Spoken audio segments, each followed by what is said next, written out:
Khur ka Batisi TV. Lawan Rashapi da ka Frank Motors. I am Tata Punch. Price starting at 5.80 lakhs. Ringkat bat ka net foodish. Ordar mapi nginwan ra amangi hakir dob yeng jongpi. Ka jela Meghalaya kelayo Khur Henriu Tylli ki medal.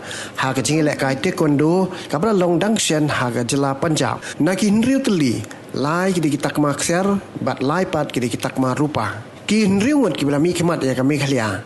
Taekwondo Training Academy ki dai ka Sangeeta Rabha Wansalan Dhar Varinder Singh Ujjal Barwa Lanos ba Marbanyang bat Sani Kumar Shah kat ba uko chongki pat udai ubikash Barwa.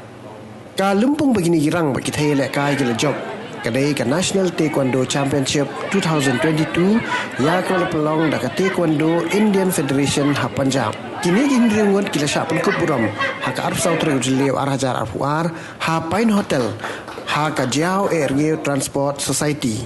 Ha ubah Michael Kharsentiu buat kumjuk ru ha Ashok Sharma Brave General Secretary Joko BJP Shillong City.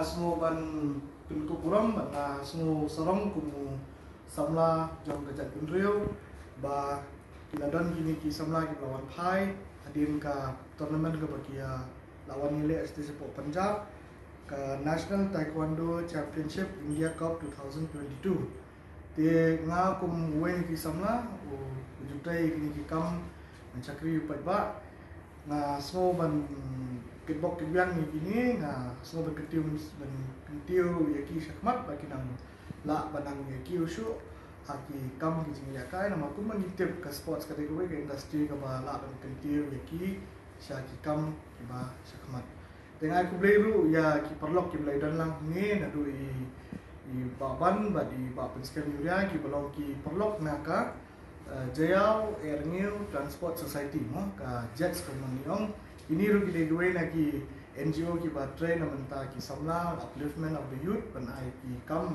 try ban yela ban penting ki kena sa khmat ha ke jing ki aku boleh ru taekwondo competition and has done well. Looking at them, I remember my student days.